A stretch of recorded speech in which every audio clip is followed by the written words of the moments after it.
ہیں۔ جو کہ بنیادی طور پہ یہ جو بنارسی ٹھگ ہیں جن کو میں کہتا ہوں، یہ دوسرا ایڈیشن پہلے ایڈیشن کی ناکامی کے بعد نئی پیکیجنگ کے ساتھ پیش کیا انہوں نے۔ اس میں جو جن چیزوں کا تذکرہ انہوں نے کیا وہ شاید یہ بھول گئے کہ یہ ساری چیزیں، سارے پوائنٹس جو اس میں سے اکثریت جو تھی وہ اس کو پروٹیکشن آئین پاکستان میں ملی ہوئی ہے، اور اگر وہ یہ سمجھتے ہیں کہ ایسا نہیں ہوا یا نہیں ہو رہا تو اس کے ذمہ دار یہ خود ہیں۔ اتنے عرصے ان کی حکومتیں رہی ہیں، ان کو کبھی خیال نہیں آیا کہ جو آئین میں جو چیزیں دی ہوئی تھیں ان کی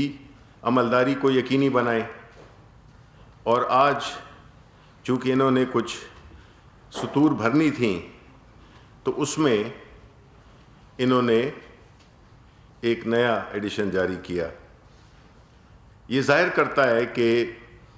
جو یہ اکٹھ ہے اس میں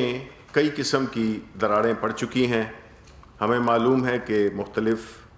جو ان کی پارٹی، یہ جو مختلف پارٹیز ہیں، ان مختلف پارٹیز کے آپس میں کس قسم کے اختلافات پیدا ہوئے ہیں وہ مولانا فضل الرحمان بہتر جانتے ہیں، پیپلز پارٹی بہتر جانتی ہے، مسلم لیگ نون زیادہ بہتر جانتی ہے۔ ان کی ایسی باتیں کرنا ایسے موقع پہ یہی ظاہر کرتا ہے کہ ذہنی توازن کھو چکے ہیں۔ ان کی متضاد بیانات،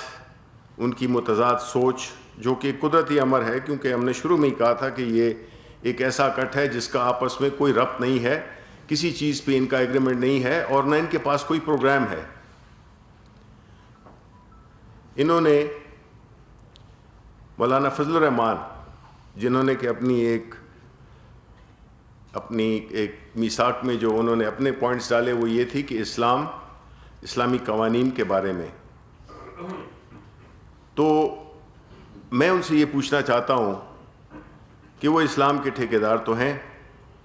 بنے ہوئے ہیں، وہ اسلام کے نام پہ سیاست بھی کرتے ہیں اور سیاست کے نام پہ کاروبار بھی کرتے ہیں، تو انہوں نے جو بیان دیا شبر زیدی کے حوالے سے، اور ایک ایسا بیان جس کے نہ سر تھا نہ پاؤں تھا،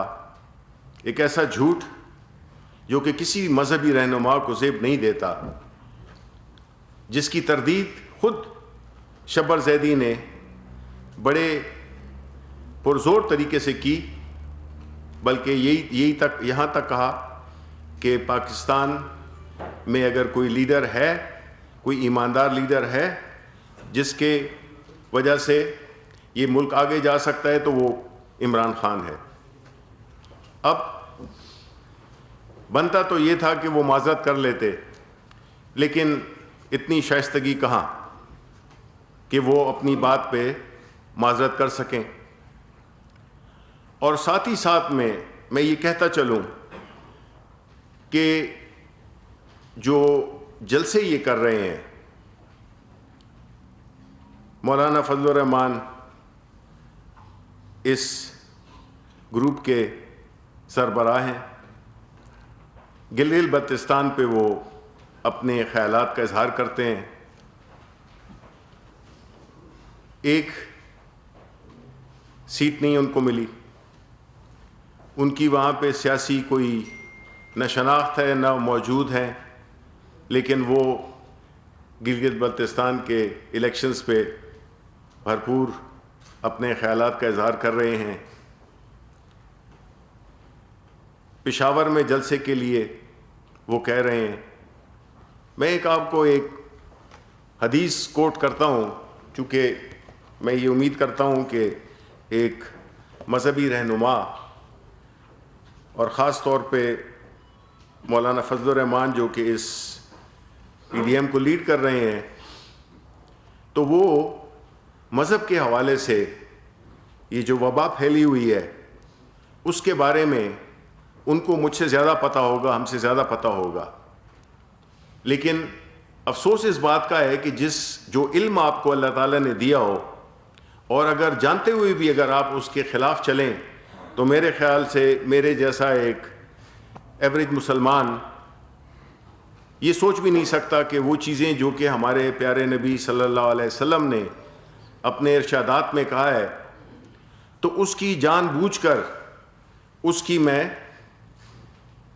جو ممانعت ہے اس کو میں نظر انداز کروں۔ اور وہ حدیث کیا ہے؟ وہ یہی ہے کہ حضرت سعد رضی اللہ عنہ نے بیان کرتے ہیں کہ نبی صلی اللہ علیہ وسلم نے فرمایا، جب تم کسی علاقے میں طاعون کے بارے میں سنو تو اس میں نہ جاؤ، اور اگر کسی علاقے میں طاعون پھیل جائے اور تم اس میں ہو، اس سے نہ نکلو۔ اب یہ جو کورونا کی وبا جو کہ ایک سنجیدہ مسئلہ ہے، یہ کوئی سیاسی مسئلہ نہیں ہے، یہ ایک ایسا مسئلہ ہے جس نے کہ اپنی لپیٹ میں ساری دنیا کو لیا ہوا ہے۔ سب جانتے ہیں پاکستان میں جو دوسری لہر اٹھی ہے، جس میں کہ اموات بھی زیادہ ہو گئی ہیں، 7.5 کی گروتھ ہو گئی ہے اس مرض کی، اسپتالوں میں لوگ داخل ہو رہے ہیں، اور آپ بجائے اس کے ایک مذہبی رہنما ہونے کی حیثیت سے آپ لوگوں کو تلقین کریں کہ اس حدیث پہ عمل کریں، لیکن نہیں، انہوں نے اپنا جو ایک سیاسی ناٹک ہے وہ ضرور انہوں نے سٹیج کرنا ہے۔ ہمیں اس سے کوئی غرض نہیں ہے کہ جلسے کریں، جس طرح کے جلسے یہ کرتے آئے ہیں کریں، کوئی فرق نہیں پڑتا، ایک جمہوری ایکٹیویٹی ہے، کریں، ضرور کریں، لیکن کم از کم جو عام لوگ ہیں، جو غریب لوگ ہیں، جو کہ جلسے میں شریک ہوتے ہیں، ان کی، اور پھر وہ مختلف علاقوں سے آتے ہیں اور پھر واپس اپنے علاقوں میں جاتے ہیں، تو دیکھیں جی ہمارا مذہب تو ایک ایسا مذہب ہے جس نے کہ جو بات بھی کی ہے، اور ہمارے پیارے نبی صلی اللہ علیہ وسلم نے جو کی ہے، تو یہ ہمارے لیے مشعل راہ ہے، اور خاص طور پہ جو مذہبی رہنما ہیں ان کا تو کام ہے کہ اس پہ عمل کروائیں، بجائے اس کے کہ وہ اس کی مخالفت میں چلیں۔ اس وقت میری اپیل ہوگی ان لوگوں سے جہاں کہیں بھی ہیں، پاکستان تحریک انصاف نے، حکومت پاکستان، پی ٹی آئی کی حکومت نے اپنے تمام اس قسم کے جلسے، جس طرح کہ آپ جانتے ہیں کہ ہمارے جلسے اللہ تعالیٰ کے فضل سے جتنے کامیاب ہوتے ہیں، اور ایک پارٹی کرتی ہے، 10 پارٹیاں نہیں کرتی ہیں، وہ اتنے بڑے ہوتے ہیں، تو ہم نے وہ ملتوی کر دی ہیں، جس میں کہ پہلا جو ہمارا رشکئی میں ہونے والا تھا ہم نے اس کو پوسٹ پون کر دیا۔ اس کی بنیادی وجہ یہی ہے کہ ہم نہیں چاہتے کہ ایک ملک جس کی اکانومی پہلی لہر میں کامیابی سے نکلی، اتنی ہم نے نقصان نہیں اٹھایا جس طرح کہ دیگر ممالک میں نے اٹھایا، خاص طور پہ ہمارے ہمسائے ملک میں، تو ہم ایک ایسا ماحول پیدا کریں جس میں کہ جہاں پہ کاروبار اور اکنامک ایکٹیویٹی نہ ہو، اس سرگرمی میں حصہ نہیں لینا چاہیے، کیونکہ ہم چاہتے ہیں کہ زندگیاں بھی محفوظ رہیں اور لوگوں کے روزگار بھی محفوظ رہیں۔ اس قسم کی ایک نادانی جو کہ مرتکب ہو رہے ہیں، آج بھی ایک جلسہ ہوا، اس پہ میں بعد میں آؤں گا، تو یہ ایک ایسی غیر ذمہ دارانہ حرکت ہے جس کو کہ پاکستان کے عوام کنڈیم کرتے ہیں، اور ہم ان سے پھر باوجود اس کے کہ یہ نہ ماننے والے ہیں اور ان کے جو ایشوز ہیں وہ مختلف ہیں، وہ سیاست نہیں ہے، وہ کاروبار ہے، تو ہم چاہیں گے کہ کورونا کے موجودگی میں جتنی احتیاطی تدابیر آپ اختیار کر سکتے ہیں ہم سب کو کرنی چاہیے، کیونکہ اس کا جو بچاؤ ہے وہ صرف احتیاط میں ہے۔ پھر جو آج جلسے میں باتیں ہوئیں، تو میں یہ کہنا چاہوں گا کہ آپ کو تو 2018 میں پاکستان کے عوام نے ریجیکٹ کیا، پھر گلگت بلتستان میں آپ کو بری طرح سے ریجیکٹ کیا، تو آپ تو ریجیکٹڈ لوگ ہو. آپ کیسے کس منہ سے دوسرے دن جلسہ کرتے ہو اور یہ کہہ کے کہ جی نتائج کو تو ہم مانتے نہیں ہیں؟ آپ ہوتے کون ہیں جو نتائج کو مانتے نہیں ہیں؟ آپ کی حیثیت کیا ہے؟ آپ کی حیثیت یہ ہے کہ آپ قانون کو مطلوب ہیں. آپ کوئی عام سیاسی لیڈر نہیں ہیں. آپ پہ سنگین جرائم ہیں.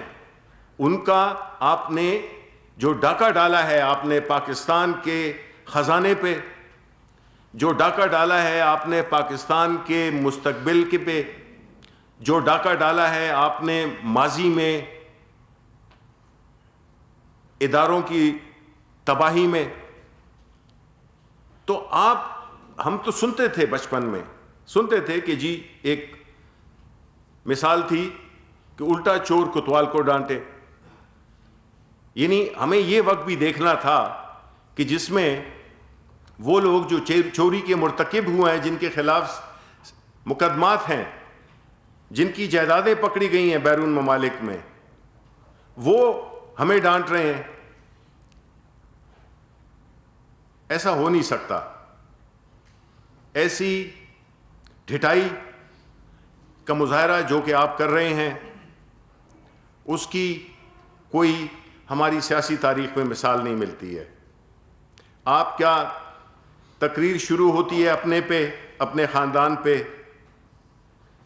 آپ کی تقریر ختم ہوتی ہے اپنے خاندان پہ. آپ کاروباری تھے، آپ کاروباری ہیں، آپ کاروباری رہیں گے. آپ اقتدار برائے کاروبار کے قائل ہیں، اور آپ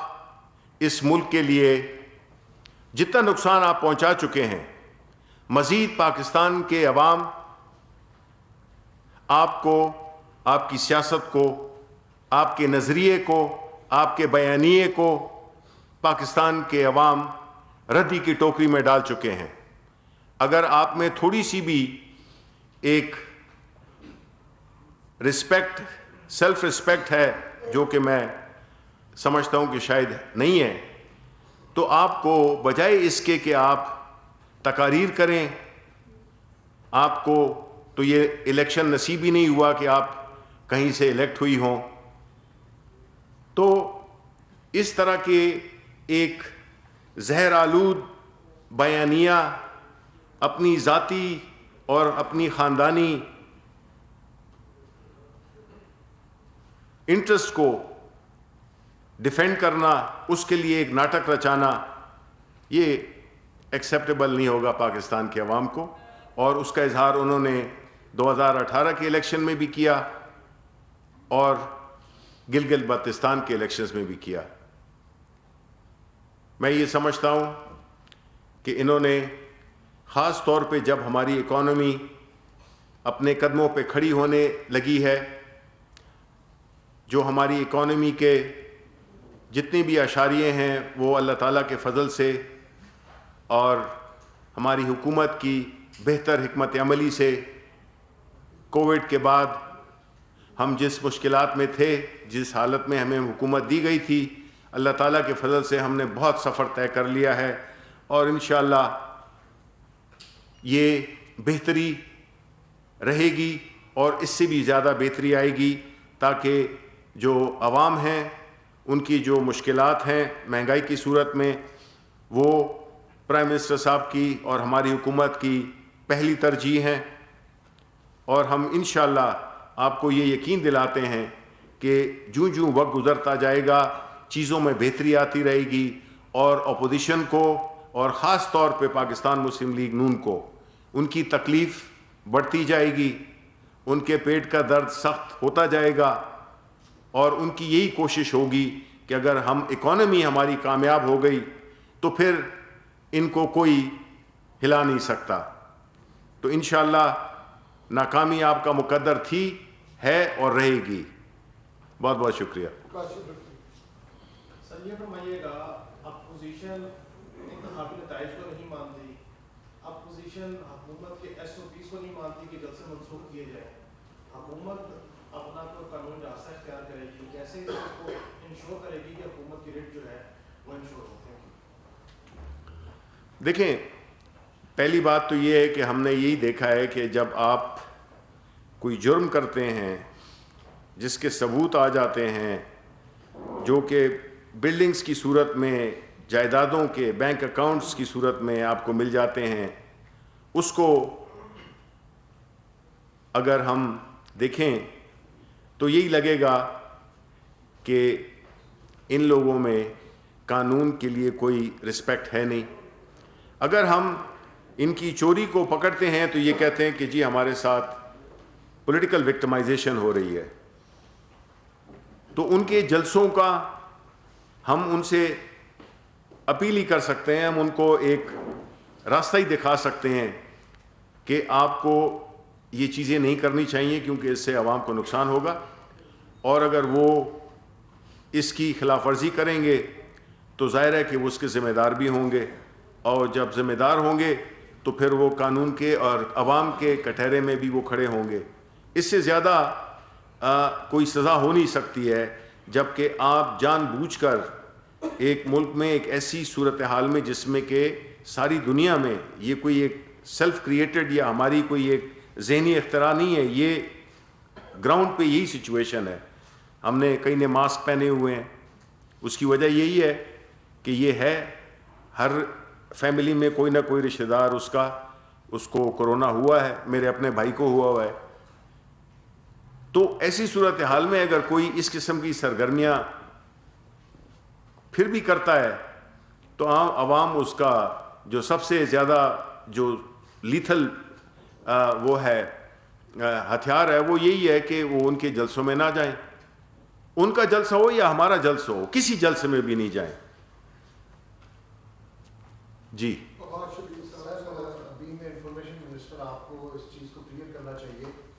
سجاد مصطفیٰ باجوہ کا انٹرویو جو کہ چینی اسکینڈل کے سابق جو ہیڈ کر رہے تھے, انہوں نے الزام لگایا ہے کہ پرائم منسٹر آف پاکستان اور شہزاد اکبر چینی اسکینڈل کے اندر ملوث رہے ہیں, فائدہ پہنچاتے رہے ہیں, 400 ارب روپے کا مافیا کو فائدہ پہنچایا ہے. یہ دیکھیں, یہ بالکل ایک انتہائی گھٹیا قسم کا یہ ایک الزام ہے. پرائم منسٹر عمران خان کی ڈائریکشنز پہ جو بھی ان کی ٹیم کے ممبران ہیں وہ پرائم منسٹر عمران خان کی انسٹرکشنز پہ عمل کرتے ہیں, اور جو چینی کا جو پوری جو ایک رپورٹ ہوئی تھی وہ ہم ہی تھے جس میں کہ ہم سمجھتے تھے کہ یہ کچھ ایسے اس کاروبار میں کچھ ایسے مسائل ہیں جس کو کہ حل کرنا چاہیے, جس کی وجہ سے یہ رپورٹ بنی. اور یہ کہنا کہ جی اس میں ہم ملوث تھے, تو یہ تو اب میں کیا اس کے بارے میں مذہق خیز اس کو کہہ سکتا ہوں, میں اس کو ایک انتہائی غیر ذمہ دارانہ بیان کہہ سکتا ہوں. اس کے علاوہ میں کیا کہہ سکتا ہوں. مرزا صاحب, ایک تو آج اسلام آباد ہائی کورٹ نے جو شادی ہال کے حوالے سے پٹیشن کی, اس میں کہا, پٹیشن نے تعلیم کی ہے کہ ہم حکومتی فیصلوں اور خاص طور پر کووڈ کے حوالے سے کوئی مداخلت نہیں کر سکتے. تو کیا آپ سمجھتے ہیں کہ اپوزیشن کے لیے دنیا پاکستان میں کوئی قانون اور ہے اور عام شہریوں کے لیے کوئی قانون اور ہے کہ وہ اس کے اوپر امپلیمنٹیشن نہیں کر سکتے, اور اگر ایسا ہوتا ہے تو کیا آپ لوگ کورٹ سے رجوع کریں گے اس حوالے سے؟ ماضی میں بھی لاہور سے جب دھرنے شرنے نکل رہے تھے تو کورٹ سے لوگوں نے رجوع کیا, ڈی چو کے پوائنٹ آف ویو سے بھی عدالتوں کے حکم موجود ہیں, آپ کیا کہتے ہیں؟ دیکھیں, ہمیں ایسے لوگوں سے واسطہ ہے جنہوں نے کہ ملکی مفادات کو نقصان پہنچایا, بے درجہ انتہا کی کرپشن کی, قانون سے یہ اپنے آپ کو بالاتر سمجھتے ہیں. یہ صرف وہی فیصلے اور وہی الیکشن مانتے ہیں جس میں کہ یہ جیتیں, اور جو فیصلہ ان کے خلاف آئے تو وہ اس کو نہیں مانتے. پھر ساتھ ہی میں یہ اپنے آپ کو جمہوری بھی کہتے ہیں. اور اگر جمہوریت کا مقصد یہ ہے کہ آپ فیصلے اپنی مرضی کے آپ کو ملیں, عدالتیں آپ کا فیصلہ آپ کی منشا کے مطابق کریں, پھر تو ٹھیک ہے. یہی تو ہم کہتے ہیں کہ انہوں نے اسی طرح سے اسی طرز عمل سے انہوں نے اداروں کو مفلوج کیا ہے کہ آج ملک میں کئی ایسے ادارے ہیں جو کہ وہ کام نہیں کر رہے جس مقصد کے لیے وہ بنائے گئے تھے. تو ایسا غیر ذمہ دارانہ رویہ تو پاکستان کے عوام کی بھی کوآپریشن چاہیے کہ یہ بات سیاسی مخالفت کی نہیں ہے, یہ بات ہے لوگوں کی زندگیوں کے بارے میں, یہ کوئی معمولی بات نہیں ہے. اور صرف آپ نے تو اپنے فیملی کے ممبران کو باہر بٹھایا ہوا ہے, لیکن آپ یہاں پہ لوگوں کو آپ نے انگیج کیا ہوا ہے, لوگوں کو آپ کہاں کہاں سے لاتے ہیں اور کس طرح سے وہ قریب میں کھڑے ہوتے ہیں, جس کی وجہ سے یہ سیریس مسئلہ ہے. تو اس میں تو عوام سے بھی ریکویسٹ ہے, اور ظاہر ہے کہ جو ڈسٹرکٹ مینجمنٹ, ڈسٹرکٹ جو وہ ہے ایڈمنسٹریشن ہے, وہ بھی اپنا رول ادا کرے گی کہ لوگ زیادہ اکٹھے نہ ہو سکیں, اور ہر وہ ایکٹیویٹی جو جس کے تعلق اکنامک ایکٹیویٹی سے نہیں ہے تو اس کو وہ ڈسکریج کریں اور روکیں. شیخ فراز صاحب یہ بتائیے گا کہ ایک طرف حکومت کہہ رہی ہے کہ کرونا کی دوسری لہر جو ہے وہ خطرناک ہے, لیکن سکولوں کے معاملے میں حکومت کا کوئی فیصلہ نہ کر پانا یہ سمجھ سے باہر ہے کہ ایسی سچویشن میں جب روزانہ بچے جاتے ہیں, ماں باپ ایک انتہائی قرب کی حالت میں بچوں کو اسکول بھیجتے ہیں, ان کو یہ نہیں پتا کہ وہ بچہ وہاں سے افیکٹ ہو کے آئے گا اور کہ اپنی فیملی کو متاثر کرے گا. آپ نے دیکھا کہ بہت سارے تعلیمی ادارے انڈیویجلی بند ہو رہے ہیں اس وجہ سے. تو کیا وجہ ہے کہ حکومت کیا اسکولوں کے مافیا کے آگے پہ بس ہے کہ اس حوالے سے کوئی حتمی فیصلہ لینے سے قاصر ہے؟ نہیں جی, اس میں اصل میں بات یہ ہے کہ دیکھیں, پچھلے دنوں میں ایک 2 روز قبل ایجوکیشن منسٹرز کی میٹنگ بھی ہوئی تھی, شفقت محمود صاحب جو کہ فیڈرل منسٹر ہیں, اور کوشش یہ کی گئی تھی کہ کس طرح سے اس کو بتدریج, یعنی جو پرائمری کے بچے, جو پرائمری اسکول کے بچے ہیں ان کو پہلے روکا جائے اسکول جانے سے, پھر دوسری اور تیسری سٹیج پہ. اگلے میرا خیال ہے 1-2 روز میں اس پہ فیصلہ ہو جائے گا, کیونکہ یہ بات درست ہے کہ ہر وہ جگہ جہاں پہ کہ اکٹھے ہونے کا احتمال ہے وہ خطرناک ہے. تو اس سلسلے میں ایک میمورینڈم آف انڈرسٹینڈنگ بھی سائن ہونے جا رہا ہے انفارمیشن منسٹری کا اور ایجوکیشن منسٹری کا, جس میں کہ ہم ریڈیو کے ذریعے, ٹیلی ویژن کے ذریعے کلاسز کا اہتمام کر سکیں, اور اس وبا کے دوران جو بھی ہمارے اسٹوڈنٹس ہیں ان کو ہم اس خطرے سے بچائیں.